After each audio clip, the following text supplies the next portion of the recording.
And electronic media మిత్రులందరికీ నమస్తే. ఈరోజు ఉమ్మడి నిజామాబాద్ జిల్లాకు సంబంధించిన ఎన్నికల ప్రచారంలో భాగంగా ఇప్పుడే బోధన్ పట్టణానికి రావడం జరిగింది.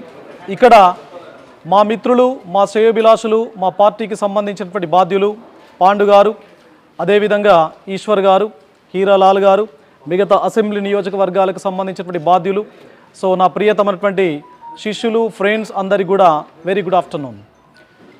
మరి గత 7 నెలల నుండి నిర్విరామంగా నిరంతరాయంగా ఈ గ్రాడ్యుయేట్ ఎమ్మెల్సీ ఎన్నికలకు సంబంధించినటువంటి ప్రచార పర్వంలో భాగంగా మీ సోదరుడు, మీ కుటుంబ సభ్యుడు ప్రసన్న హరికృష్ణ మీరు ఉన్నాడు అని చెప్పేసి మీ అందరికీ తెలిసినటువంటి విషయమే. మరి వాస్తవానికి పట్టభద్రుల ఎమ్మెల్సీ ఎన్నికలు గతంలో ఎప్పుడూ లేని విధంగా ఒక కొత్త రూపు, కొత్త పుంతలు తొక్కుకున్నటువంటి నేపథ్యాన్ని ఈ 4 జిల్లాలకు సంబంధించినటువంటి పట్టభద్రులందరూ కూడా చూస్తూ ఉన్నారు. 2019 లోపల చివరిసారిగా మనకు పట్టభద్రుల ఎమ్మెల్సీ ఎన్నికలు జరిగాయి. అప్పుడు జరిగినటువంటి ఎన్రోల్మెంట్ కేవలం 196,000 మంది మాత్రమే. ఈసారి జరిగినటువంటి ఎన్రోల్మెంట్ 3,41,313, అంటే సుమారుగా 1,50,000 పైచిలకు ఓటుకు సంబంధించినటువంటి ఎన్రోల్మెంట్ జరిగింది. ఆ కంట్రిబ్యూషన్ మా టీం వైపు నుంచి జరిగింది అని చెప్పడం లోపల ఏమాత్రం సందేహం లేదు. ఎందుకంటే మేము స్వతహాగా ప్రసన్న హరికృష్ణ అండ్ టీం మొత్తం కూడా కలిసి 1,53,196 ఎన్రోల్మెంట్స్ ఇప్పటి వరకు మేము చేసాం. సో అది దేన్ని సూచిస్తూ ఉన్నది అంటే మా కమిట్మెంట్, పట్టభద్రుల పట్ల మేము ఎంత కమిట్మెంట్ను కలిగి ఉన్నాం, ఆ సమస్యల పట్ల ఎంత అవగాహన, స్పష్టతను కలిగి ఉన్నాం అనేది చెప్పకనే చెప్పినట్టు అవుతూ ఉంటుంది. మరి ఒక అసిస్టెంట్ ప్రొఫెసర్గా నా 19 సంవత్సరాల ఉద్యోగ జీవితాన్ని తృణప్రాయంగా పక్కన పెట్టి గత అక్టోబర్ 28వ తారీఖున నా ఉద్యోగానికి నేను రాజీనామా చేశాను. 15 సంవత్సరాల పైచిలకు ఉద్యోగ జీవితాన్ని చేసినటువంటి అనుభవం ఉన్నటువంటి వ్యక్తిగా ఉద్యోగుల సమస్యల పట్ల నాకు పూర్తి క్లారిటీ, క్రిస్టల్ క్లియర్గా ఉన్నది. అది ప్రభుత్వ ఉద్యోగులైతేనేమి, ప్రైవేటు ఉద్యోగులైతేనేమి, గురుకులాల్లో పనిచేసేటువంటి టీచర్లు అయితేనేమి, మోడల్ స్కూల్స్ లోపల పనిచేసేటువంటి టీచర్స్ అయితేనేమి, మొన్నటికి మొన్న ప్రభుత్వానికి వ్యతిరేకంగా తమ హక్కుల కోసం తమ డిమాండ్స్ను తప్పనిసరిగా ప్రభుత్వం కన్సిడర్ చేయాలి అని చెప్పేసి ఒక 30 రోజుల పాటు సమగ్ర శిక్ష ఉద్యోగులు సమ్మె బాట పట్టడం జరిగింది.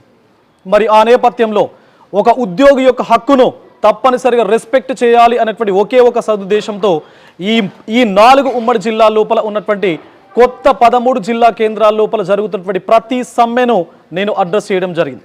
అక్కడ ఉన్నటువంటి సమగ్ర శిక్ష ఉద్యోగుల యొక్క గుండె చప్పుడును నేను తాకే ప్రయత్నం చేయడం జరిగింది. వాళ్ళందరికీ కూడా ఆర్థికంగా కూడా నా వైపు నుంచి ఒక భరోసాను కల్పించేటువంటి ప్రయత్నం చేశాం.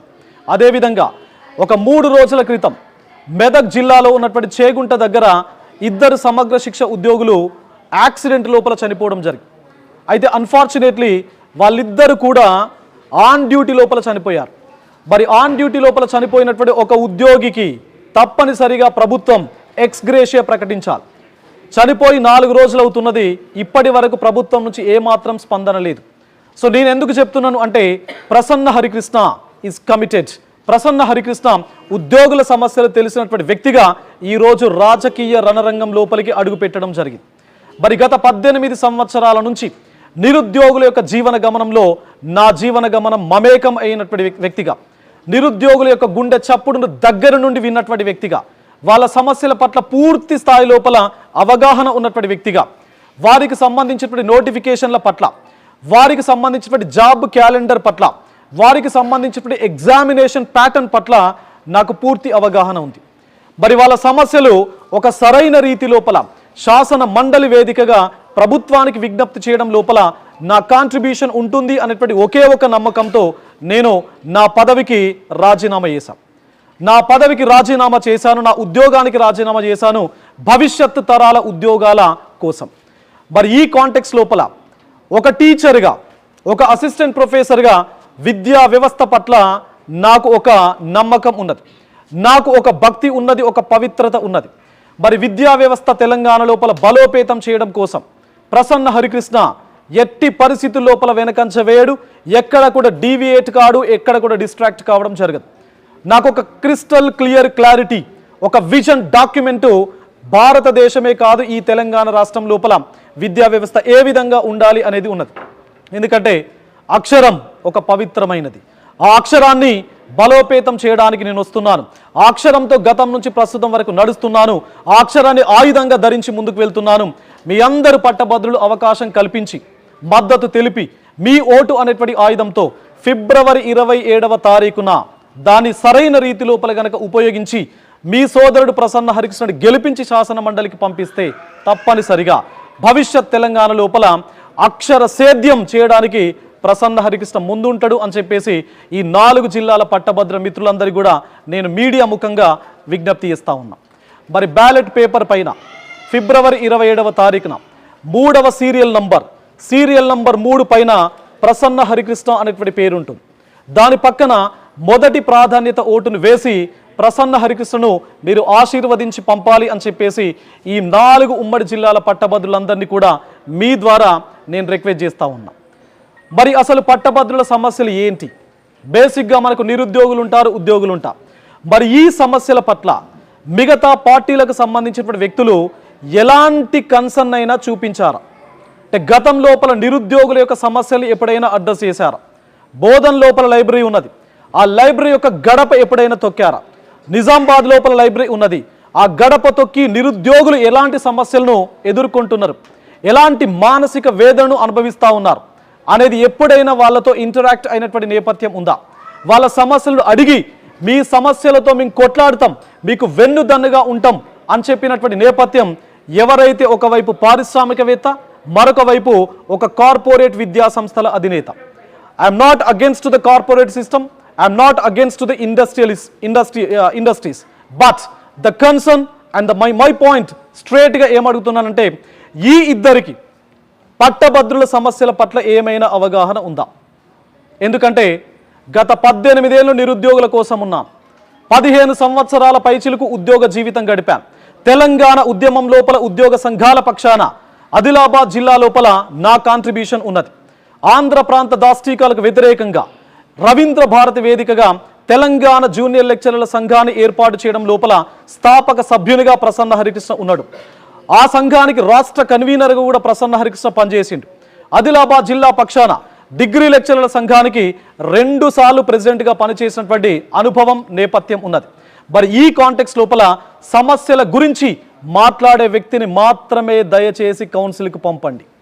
2007 నుంచి 2019 వరకు 4 సార్లు ఈ పర్టికులర్ గ్రాడ్యుయేట్ ఎమ్మెల్సీ కాన్స్టిట్యుయెన్సీలో మనకు ఎన్నికలు జరిగాయి. 4 గెలిచారు. అంటే గ్రాడ్యుయేట్ ఎమ్మెల్సీ అనేటువంటి పదవి 4 సార్లు కేవలం ఒక అలంకారప్రాయమైనటువంటి పదవిగా మాత్రమే చూసినటువంటి నేపథ్యం ఉన్నది. బట్ ప్రసన్న హరికృష్ణకు గ్రాడ్యుయేట్ ఎమ్మెల్సీ అనేటువంటి పదవి ఒక పవిత్రమైన పదవి. నేను పవిత్రంగానే చూస్తాను. నా తల్లిదండ్రుల ప్రేమ ఎంత పవిత్రంగానైతే ఉంటుందో ఈ గ్రాడ్యుయేట్ ఎమ్మెల్సీ అనేటువంటి పదవి కూడా ప్రసన్న హరికృష్ణకు అంతే పవిత్రంగా ఉంటుంది. ఎందుకంటే సమస్యల కోసం కొట్లాడతాడు, ఆ సమస్యల నుండి పుట్టిండు ప్రసన్న హరికృష్ణ. కాబట్టి ఎక్కడా కూడా కాంప్రమైజ్ కావడం అనేది జరగదు. బికాస్ ఐఎమ్ యంగ్, నేను యువకున్నండి. మరి యువత రాజకీయాల లోపలికి వస్తే, దట్టు చదువుకున్నోడు రాజకీయాల లోపలికి వస్తే, దట్టు సామాజిక సేవ చేసినటువంటి అనుభవం ఉన్నోడు రాజకీయాల లోపలికి వస్తే, దట్టు భవిష్యత్తు లోపల అవకాశం వస్తే సమాజానికి తప్పనిసరిగా ఏదైనా కొంత సేవ చేయాలి అనేటువంటి తపన ఉన్నోడు రాజకీయాల లోపలికి వస్తే ఎలా ఉంటుందో రేపు భవిష్యత్తు లోపల మీ అందరు కూడా చూస్తారు. 100,000 కోట్లు ఉన్నోళ్ళు మాత్రమే రాజకీయాల లోపలికి రావడం కాదు, వాళ్ళు మాత్రమే పోటీ చేయడం కాదు, వాళ్ళు మాత్రమే పోటీ చేస్తారు అనేటువంటి కాన్సెప్ట్ ఏదైతే సమాజం లోపల ఉందో దాన్ని ఈ ఫిబ్రవరి 27వ తారీఖున తప్పనిసరిగా చరమ గీతం పాడడానికి ఈ 4 జిల్లాలకు సంబంధించినటువంటి పట్టభద్రులు ఉన్నారు. అండ్ రేపు ప్రసన్న హరికృష్ణ గెలిస్తే చాలా ప్రశ్నలకు సమాధానం దొరుకుతుంది. భవిష్యత్ తెలంగాణ రాజకీయ ముఖ చిత్రం ప్రసన్న హరికృష్ణ గెలుపుతో మారబోతుంది. ఒక బీసీ బిడ్డగా బీసీ, ఎస్సీ, ఎస్టీ మైనారిటీస్ యొక్క హక్కుల కోసం, అదేవిధంగా నేను కులానికి వ్యతిరేకం కాదు, కేవలం కుల తత్వానికి మాత్రమే ప్రసన్న హరికృష్ణ వ్యతిరేకం. నా మిత్రులు కూడా రెడ్డి సామాజిక వర్గం లోపల ఉన్నారు, వెలమ సామాజిక వర్గం లోపల ఉన్నారు. I'm not at all against the cost, I'm against the casteism. కాబట్టి ఈ కోణం లోపల సామాజిక బాధ్యత ఉన్నటువంటి వ్యక్తిగా 100,000 కోట్లు ఉంటేనే రాజకీయాలు కాదు, ఒక నికార్సైనటువంటి వ్యక్తిత్వం, ఒక strong commitment and will power ఉంటే ఎవరైనా రాజకీయాల లోపల పోటీ చేయొచ్చు, ఎవరైనా పోరాటం చేయొచ్చు, ఎవరైనా గెలవచ్చు అని చెప్పేసి మీ సోదరుడు ప్రసన్న హరికృష్ణ గెలుపుతో తెలంగాణ సమాజం మొత్తం కూడా చూస్తుంది. మరి ఆ అవకాశం తప్పనిసరిగా పట్టభద్రులు నాకు ఇస్తారు అని చెప్పేసి, నాకు పట్టభద్రులు పట్టం కడతారు ఈ ఎన్నికల్లో అని చెప్పేసి మనస్ఫూర్తిగా కోరుకుంటూ మీడియా మిత్రులందరికీ కూడా నా తరఫున పేరు పేరున ప్రత్యేకమైనటువంటి కృతజ్ఞతలు మరియు ధన్యవాదాలు. నమస్తే.